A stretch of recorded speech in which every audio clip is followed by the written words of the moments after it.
Imaginez-vous debout dans une pièce faiblement éclairée, entourée d'anciens parchemins, dont l'un contient une prophétie si puissante qu'elle a été cachée au monde jusqu'à présent. Et si Jésus prononçait un dernier avertissement sur la fin des temps si profond que l'Église osait le garder secret, quelle vérité cruciale sur l'Antéchrist et la tromperie à venir voulait-il que nous sachions? Aujourd'hui, nous allons dévoiler cette prophétie cachée et comprendre pourquoi elle est plus pertinente que jamais. Mais avant de plonger dans le vif du sujet, n'oubliez pas de vous abonner et de partager dans les commentaires d'où vous venez ou comment Jésus a accompli des miracles dans votre vie. N'oubliez pas que Jésus est avec vous et que ses bénédictions sont sur vous alors que nous embarquons ensemble dans ce voyage spirituel. Dans la vaste tapisserie des Écritures chrétiennes, les paroles de Jésus agissent à la fois comme fondement et comme phare, guidant les croyants à travers les complexités de la vie vers l'illumination spirituelle. Pourtant, il y a des murmures de mots perdus, d'enseignements cachés, de prophéties effacées. Jean 21-25 dresse un tableau alléchant. Un monde regorgeant d'innombrables actes et paroles non enregistrés du Christ, si vaste qu'il pourrait remplir plus de livres que le monde ne pourrait en contenir. Ce verset profond attise la curiosité et nous invite à réfléchir aux vérités puissantes qui ont pu se glisser à travers les pages du temps. Les évangiles sont la principale source des enseignements de Jésus, mais ils ne représentent qu'une fraction de sa vie et de son ministère. Qu'aurait-il pu enseigner d'autre? Existe-t-il des révélations si profondes qu'elles pourraient déstabiliser même les croyants les plus fervents? Dans cette exploration, nous allons au-delà du canon familier, à la recherche d'informations tirées des évangiles apocryphes, des premiers écrits chrétiens et des murmures d'enseignements supprimés. Matthieu 24, 36 apparaît comme un point central, où Jésus parle de manière énigmatique du jour et de l'heure inconnue de la fin des temps. Mais à propos de ce jour ou de cette heure, personne ne le sait, pas même les anges du ciel. Ni le Fils, mais seulement le Père, déclare-t-il. Cette déclaration canalise un mystère, une suggestion de secret divin encore à dévoiler. À quelle connaissance faisait-il allusion qui restait tacite, peut-être délibérément? L'ère chrétienne primitive a été marquée par une diversité théologique vibrante. Les communautés dispersées dans les régions ont nourri des interprétations et des enseignements distincts du Christ, dont certains n'étaient pas conformes à ce qui allait plus tard se cristalliser dans la Bible canonique. Parmi ceux-ci, certains écrits étaient considérés comme apocryphes, des textes comme l'Évangile de Thomas, l'Évangile de Marie-Madeleine et d'autres qui murmuraient des enseignements s'écartant des doctrines établies. Dans l'Évangile de Thomas, nous rencontrons des paroles de Jésus que l'on ne trouve pas dans les textes standards, chacune étant pleine d'une sagesse énigmatique mais profonde. Prenez par exemple le dicton. Jésus a dit « Si vous faites ressortir ce qui est en vous, ce que vous avez vous sauvera.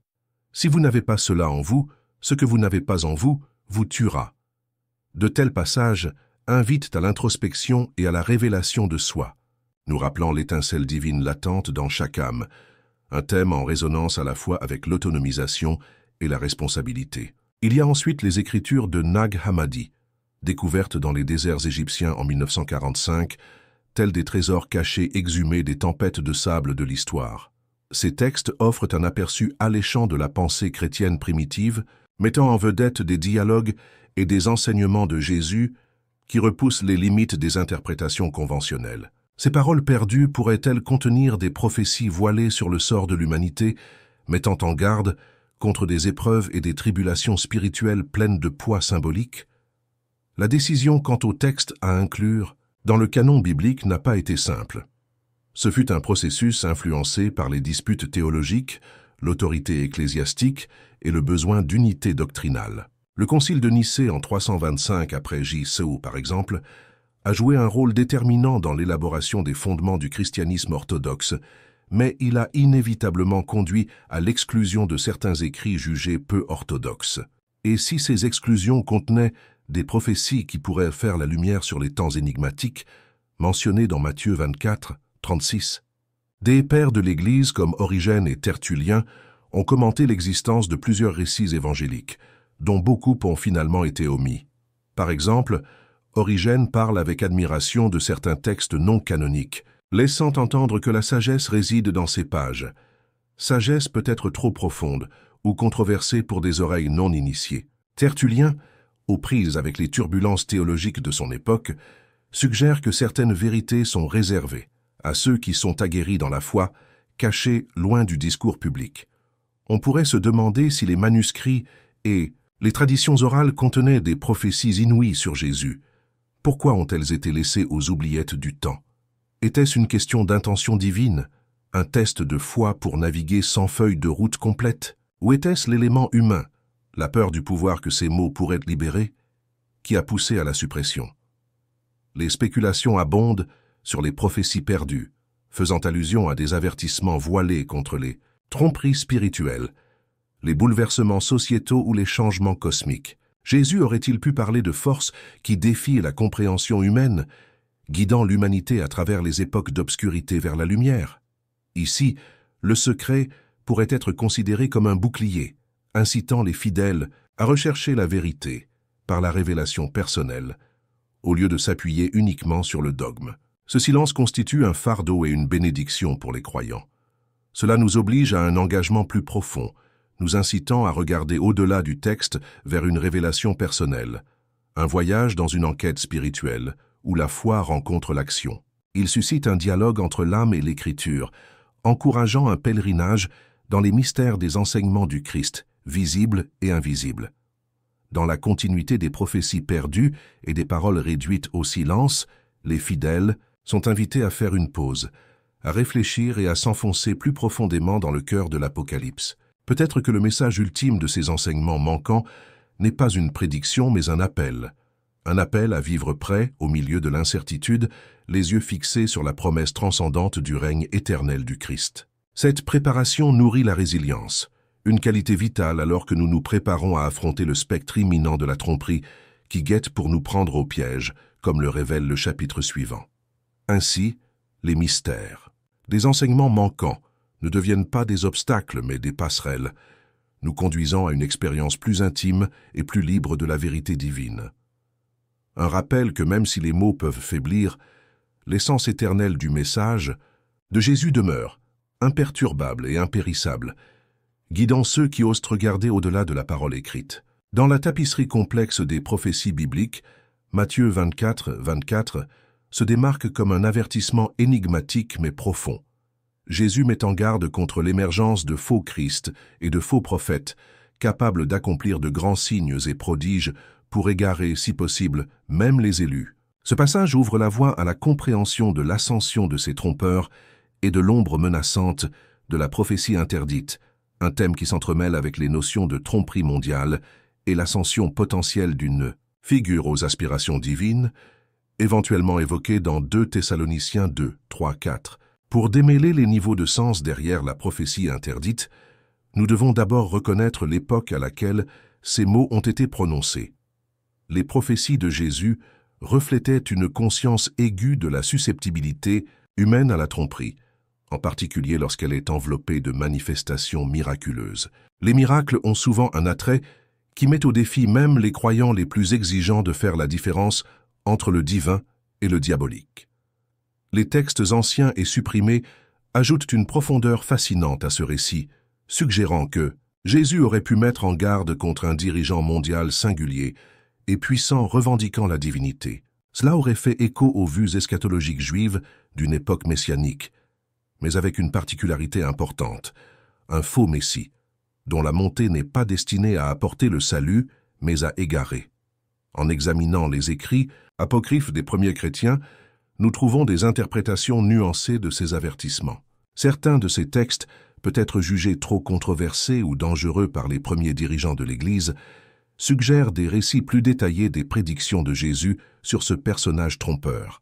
Cet antichrist, ou trompeur, assumerait l'autorité et commanderait la dévotion des masses sous de faux prétextes d'autorité divine. Dans 2 Thessaloniciens 2, 3, 4, nous trouvons un écho de cette prophétie par laquelle Paul parle d'un homme d'iniquité qui s'élèvera contre tout ce qui est appelé Dieu, se proclamant finalement Dieu. Ici, les biblistes voient un parallèle avec les avertissements de Jésus, un personnage qui non seulement défie le divin, mais cherche peut-être à le redéfinir pliant la perception religieuse vers une forme perverse de culte centré sur lui-même. La question de savoir si Jésus connaissait l'identité de ce faux Messie est à la fois intrigante et complexe. En tant que fils de Dieu, son omniscience était acceptée, mais sa forme humaine demeurait parfois dans les limites du temps et de la révélation. A-t-il caché cette connaissance pour empêcher une panique et une paranoïa généralisée? Certains premiers chrétiens semblaient craindre le chaos qu'une telle connaissance pourrait déclencher.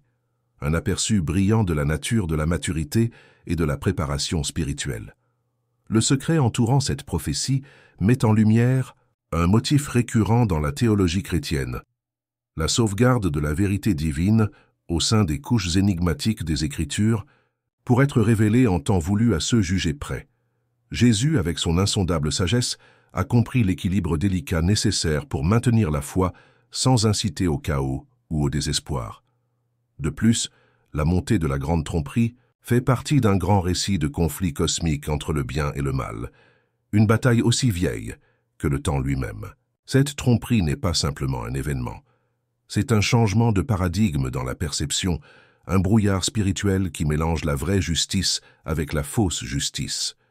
Une telle confusion illustre le besoin de discernement, un don spirituel qui permet aux croyants de voir à travers la façade étincelante de la fausse divinité. L'idée de garder cette prophétie cachée contribue à une stratégie divine plus vaste, exigeant que la foi ne soit pas une acceptation aveugle, mais un voyage à travers les épreuves, doté de sagesse et fortifié par le discernement du Saint-Esprit. Au fur et à mesure que nous approfondissons, des observations et des interprétations historiques font surface. La montée en puissance de dirigeants puissants tout au long de l'histoire qui ont revêtu l'apparence de sauveurs uniquement pour révéler le manteau de la tyrannie fait écho avec une résonance étrange à ces avertissements. Réfléchir à ces dirigeants nous fournit des mises en garde pratiques qui nécessitent une vigilance dans notre marche spirituelle. Contempler la prophétie interdite introduit un discours vital sur l'intégrité spirituelle. Alors que les événements actuels se déroulent dans notre monde, reflétant des phénomènes qui pourraient facilement être interprétés comme les douleurs de l'accouchement d'une révélation imminente, les paroles de Jésus résonnent à travers le temps, exhortant les croyants à rester fermes et à se méfier des tromperies éblouissantes qui enveloppent les chaînes d'esclavage dans des dons de fausse illumination. En gardant ces vérités avec respect et en percevant les signes à travers le prisme de la foi, nous sommes prêts, non pas paralysés par la peur, mais enhardis par l'espoir. La grande tromperie ne devient donc pas l'histoire d'une catastrophe imminente, mais un défi visant à éveiller la véritable liberté spirituelle, un catalyseur vers une foi plus profonde, brûlant plus fort que les lumières d'un monde souvent assombri par l'éclat temporaire de messies illusoires. Cette prophétie gardée murmure désormais à travers les âges, appelant à la vigilance éternelle des cœurs alignés sur la vérité. Alors que les évangiles canoniques présentent Judas Iscariote comme le traître par excellence, l'évangile de Judas propose un récit étonnamment différent. Dans ce texte gnostique, Judas apparaît non seulement comme un proche confident de Jésus, mais aussi comme une figure centrale dans l'accomplissement d'un dessein divin. Cette représentation unique soulève la question: Jésus aurait-il pu confier à Judas une prophétie secrète sur l'Antéchrist? Et si oui, quelles implications cela a-t-il pour notre compréhension de la fin des temps? L'évangile de Judas, découvert dans les années 1970 et largement diffusé au début des années 2000, suggère que Jésus a partagé des révélations intimes avec Judas. Selon ce texte, la trahison de Judas n'était pas un acte de trahison, mais l'accomplissement d'un commandement divin, le positionnant comme le disciple choisi qui comprenait le véritable message de Jésus. Cette perspective remet en question la vision traditionnelle et encourage un réexamen du rôle de Judas dans le récit plus large de la rédemption et de l'eschatologie. Une piste de recherche fascinante est de savoir si Jésus, à travers l'évangile de Judas, a fait allusion à la venue d'un antichrist. Dans les évangiles canoniques, en particulier dans Matthieu 24 et Apocalypse, il y a des récits frappants de faux prophètes et des preuves dévastatrices qui précéderaient la fin des temps. Les érudits pensent que si Judas avait des connaissances plus profondes, une prophétie non enregistrée sur un personnage comme l'Antéchrist ne serait peut-être pas hors de question. Une telle prophétie pourrait être perçue comme la Trahison ultime de l'humanité, une tromperie si profonde qu'elle remet en question la foi même des plus pieux. Cette considération nous amène à examiner d'autres écrits chrétiens primitifs, souvent considérés comme hérétiques par l'Église établie, comme l'Apocalypse de Pierre et l'Évangile secret de Marc.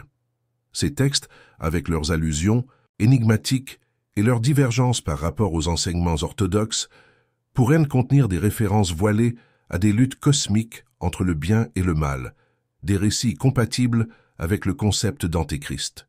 L'Apocalypse de Pierre, par exemple, propose des descriptions graphiques du jugement et de la récompense qui élargissent la portée des visions eschatologiques vues dans l'Apocalypse. La question de savoir si ces textes font référence à une figure distincte de l'Antéchrist est débattue, mais l'accent mis sur les épreuves extrêmes fait allusion à une période de tromperie et de désespoir ultime qui s'aligne sur les prophéties de l'Antéchrist. Plonger dans ces textes interdits soulève une question cruciale. Pourquoi l'Église primitive a-t-elle choisi de les exclure? S'agissait-il simplement d'un effort pour préserver une théologie cohérente et unifiée, ou y avait-il une crainte de propagation d'idées susceptibles de perturber la compréhension des fidèles de l'enseignement du Christ? En effet, certains théologiens soutiennent que l'exclusion de ces textes aurait pu avoir pour but de protéger les croyants de la confusion et d'une anxiété potentielle. La nature inquiétante de certains textes prophétiques pourrait inciter à la peur, remettant en question l'espérance et l'assurance que l'Église cherchait à favoriser.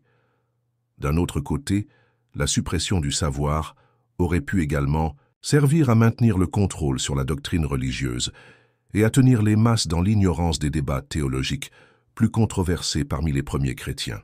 Cette suppression fait naître des soupçons selon lesquels certains éléments des messages originaux de Jésus, en particulier concernant les événements eschatologiques, pourraient avoir été délibérément cachés du discours public. Si Jésus a effectivement parlé d'un antichrist à Juda, ou à travers d'autres textes supprimés, comprendre pourquoi une telle connaissance était cachée devient primordial. Semblable au concept exploré dans Matthieu 24 concernant la tromperie même des élus, l'idée d'un antichrist nécessite une vigilance spirituelle, un thème constamment présent dans l'eschatologie chrétienne. Cela nous amène à réaliser que garder ces connaissances cachées avait peut-être un double objectif: prévenir la peur et peut-être garantir que la prophétie se déroulerait naturellement, non contaminée par l'intervention humaine. En fin de compte, la question de savoir si Jésus a explicitement prédit l'arrivée de l'Antéchrist dans l'Évangile de Judas ou dans d'autres textes interdits reste spéculative. Cependant, ces textes ouvrent une fenêtre sur les luttes des premiers chrétiens pour comprendre les plans divins, les structures de pouvoir et la longévité ultime du mal jusqu'à ce que l'intervention divine l'emporte. Cette exploration enrichit non seulement le récit du rôle de Judas dans l'histoire du salut, mais aiguise également le prisme théologique à travers lequel les croyants peuvent discerner la présence du mal dans le monde. Alors que nous continuons à reconstituer ces énigmes anciennes, la quête de la vérité incite les croyants à discerner avec sagesse, à rester fermes et à se préparer spirituellement à ce qui les attend. Une telle préparation nous maintient vigilants, alors que le choix entre la vérité et la tromperie devient de plus en plus critique dans un monde de plus en plus confronté à des défis à la fois anciens et modernes pour la foi. Dans les couloirs obscurs des Écritures prophétiques, résonnant à la fois d'avertissements inquiétants et de promesses consolantes, les enseignements de Jésus reflètent une profonde clarté sur les derniers moments du monde. Cachés dans ces enseignements se trouvent des allusions qui dressent un tableau saisissant du chaos qui précède la restauration divine. L'une des déclarations les plus énigmatiques et inquiétantes faites par Jésus concerne l'abomination de la désolation, une expression énigmatique trouvée dans Matthieu 24 Cette référence, comme le postulent de nombreux érudits et théologiens, est liée au règne de l'Antéchrist décrit dans Apocalypse 13, un règne caractérisé par la tromperie, la coercition et, finalement, la destruction. Qu'est-ce que Jésus a perçu au précipice de l'histoire humaine? Sa référence à l'abomination de la désolation était-elle simplement un avertissement de tribulations historiques, ou faisait-elle allusion à un point culminant du mal sous couvert d'ascendant, faisant écho dans les annales de l'Apocalypse? Alors que nous réfléchissons à cela, le portrait effrayant de l'Antéchrist dans l'Apocalypse apparaît en grand.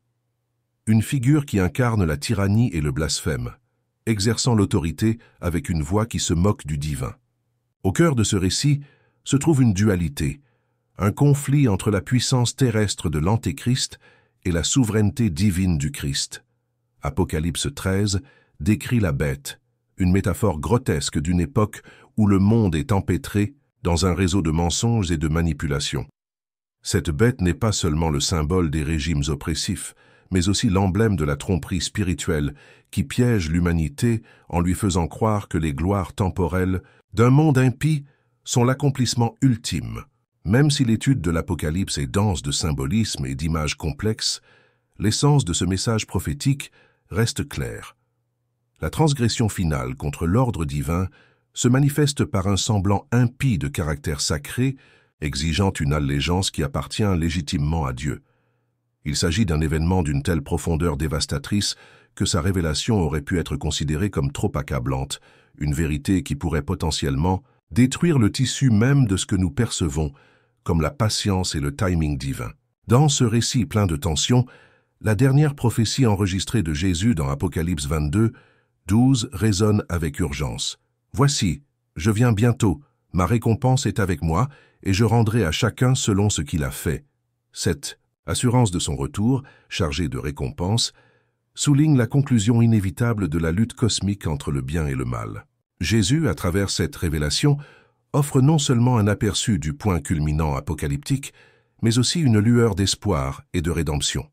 Pourtant, la question demeure. La prévoyance prophétique de Jésus concernant son retour aurait-elle pu être intentionnellement enveloppée dans un langage métaphorique et allégorique pour maintenir le mystère divin? La chronologie de son retour entourée de secrets aurait pu être voilée à dessein, une prérogative divine pour préserver l'anticipation et la vigilance de la foi. Cela oblige les croyants à être prêts, à vivre dans un état d'attente perpétuelle, non pas de peur mais de préparation pleine d'espoir. En réfléchissant à la question de savoir si notre époque pourrait effectivement inaugurer ce moment culminant, nous observons les signes des temps avec un œil perspicace. Matthieu 24 décrit un monde en proie à des guerres, des catastrophes naturelles et un déclin moral, reflétant à bien des égards le paysage mondial actuel. Ces précurseurs de la fin des temps invitent à l'introspection et à la préparation spirituelle, exhortant les croyants à ancrer leur espérance dans les promesses assurées du retour du Christ.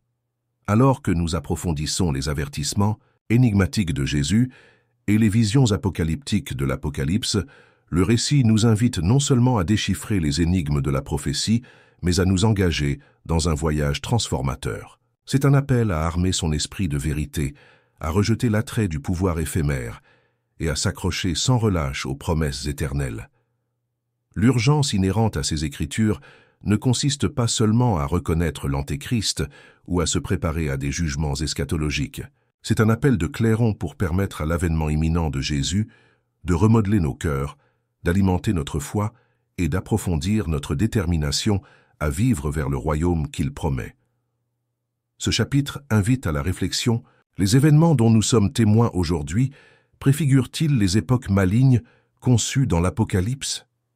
Sommes-nous au bord de cette ultime confrontation entre la lumière et l'obscurité au cours de notre vie? Comprendre ces messages cachés exige non seulement une acuité scientifique, mais aussi une perspicacité spirituelle, car les enjeux transcendent la compréhension intellectuelle. Cela invite à un renouveau de la foi et à une préparation pour ce moment glorieux où le temps rencontre l'éternité.